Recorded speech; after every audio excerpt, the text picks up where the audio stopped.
Since Hamilton debuted on Broadway last year, Lin-Manuel Miranda's hip-hop musical has entertained audiences in droves, well, those who can score tickets to the perennially sold-out show, and increased the interest in its protagonist, founding father Alexander Hamilton. But is Hamilton historically accurate in its portrayal of the former Secretary of Treasury? According to many sources, a good amount of the Pulitzer Prize-winning Broadway juggernaut's story and lyrics come from real events. In addition to playing Alexander on stage, Miranda wrote the music, lyrics, and book for the Tony-nominated Hamilton, a process during which he brought on Alexander Hamilton historian Ron Chernow as a historical consultant.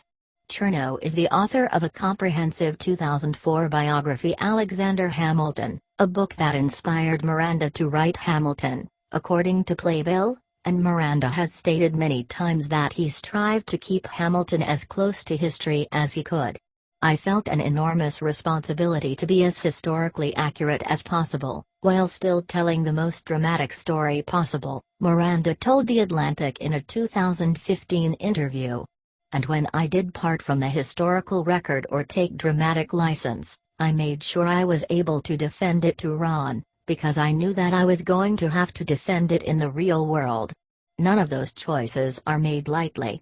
Chernow told the New York Times magazine that Miranda's Hamilton is pretty close to who historians know the founding father to be. I think he has plucked out the dramatic essence of the character, his vaulting ambition, his obsession with his legacy, his driven nature, his roving eye, his brilliant mind, his faulty judgment, Chernow said. So what's totally true and what liberties did Miranda take in the crafting of Hamilton? Check out below. Who lives, who dies, who tells his story, accurately. Aaron Burr and Hamilton were longtime rivals in Hamilton. Not only are the two men rivals, but they are complete opposites. Hamilton is a poor immigrant from the West Indies who is brash, bold, poetic, and all about making a difference right now, evident in the songs Alexander Hamilton, and My Shot. On the other hand, Burr is a son of privilege who is calm, cool, concise, and cautious. Listen to wait for it. These two philosophies lead the men to clash throughout the American Revolution, the U.S. Constitution, and their law careers. In Nonstop, Hamilton admits to Burr, "You're a better lawyer than me," and asks him to help defend the Constitution in the Federalist Papers, which Burr rejects due to his cautious nature. The rivalry between the two men becomes strained as they ascend in the ranks of government. Hear it in The Room Where It Happens, The Election of 1800, and Your Obedient Servant, ending in the famous duel in which Burr shoots and kills Hamilton in Weehawken, New Jersey, and the song The World Was Wide Enough. As the musical concludes, Burr exhibits some remorse, realizing that he will be labeled as the villain by future generations. In real life, while only Hamilton and Burr themselves can confirm a rivalry, Chernow did write in his Hamilton biography that the two men seemed to lead parallel lives, even passing the bar and setting up their respective legal practices during the same year. According to the book, Hamilton was loquacious and charming and Burr was terse and convincing, but Hamilton did admire the way Burr practiced law. His arguments at the bar were concise. His address was pleasing, his manners were more, they were fascinating. When I analyzed his arguments, I could never discern in what his greatness consisted. According to ConstitutionFacts.com, Hamilton consulted others to help with the Federalist Papers, but there is no record of him asking Burr for help. The Hamilton-Burr duel occurred on July 11, 1804, after their insults during the presidential election of 1800 reached a fever pitch, according to the History Channel. While they weren't on the best terms at the end, Burr often spoke of his rival as "my friend Hamilton, whom I shot and showed little remorse for the killing," according to Chernow's book. Hamilton and Angelica were very close in Hamilton. Angelica Schuyler sings unsatisfied about how her father has no sons, only daughters Eliza, Peggy, and herself, so that's why, as the eldest daughter, she must prioritize marrying rich and let the smitten Eliza marry the penniless, but charming Alexander. That doesn't stop Alexander and Angelica from mercilessly flirting and matching wits in their letters, though.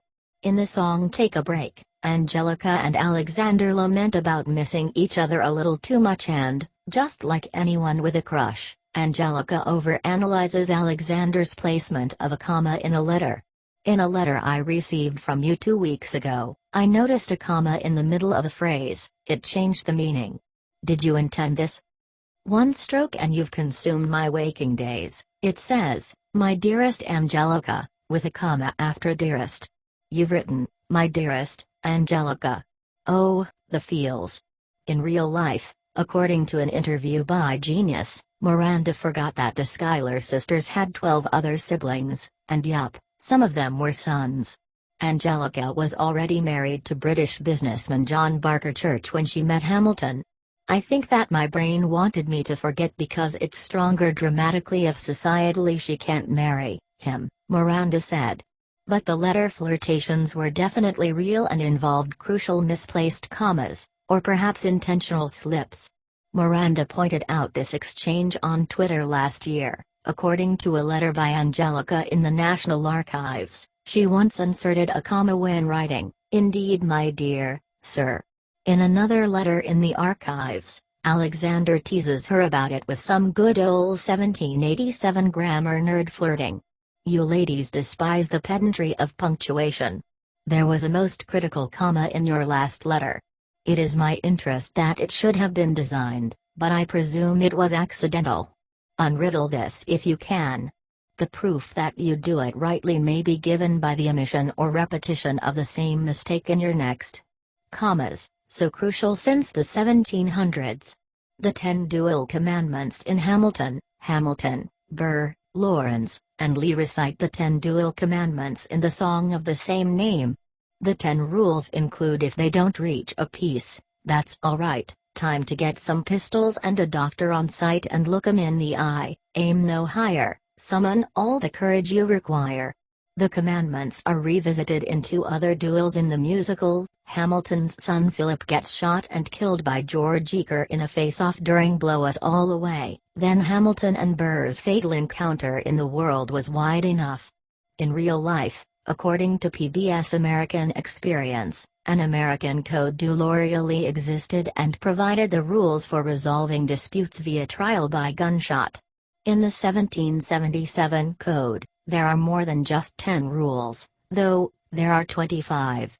In a verified Genius annotation, Miranda wrote that the song also takes inspiration from Tupac's 10 Crack Commandments.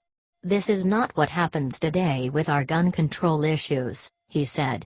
It was super codified, there was a ritual about it.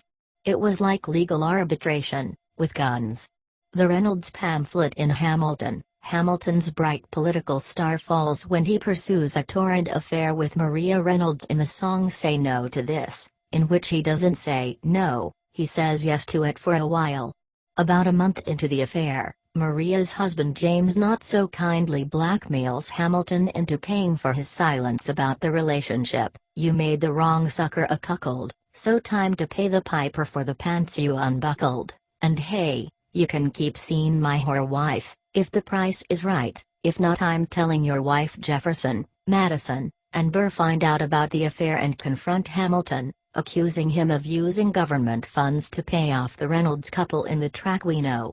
Hamilton proceeds to write the Reynolds pamphlet to defend himself against charges of embezzlement, as he also exposes his own dirty deeds. In the song The Reynolds Pamphlet, Hamilton's contemporaries read it and gleefully sing He's Never Gonna Be President Now. In real life, according to the real Reynolds pamphlet, Hamilton really did have an affair with Maria Reynolds and it became the nation's first political sex scandal.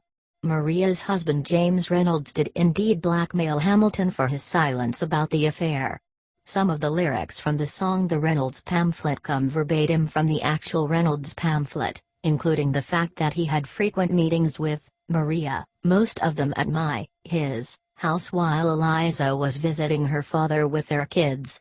Eliza's lack of letters in Hamilton. Once word gets out about Hamilton's affair, his wife Eliza is heartbroken and she goes to burn all of the letters she ever gave him in the song, Well, Burn.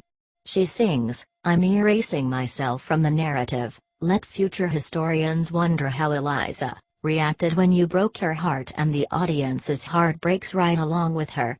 In real life, according to Cherno's book, Eliza destroyed her own letters to Hamilton, but it is unknown when, why, and how.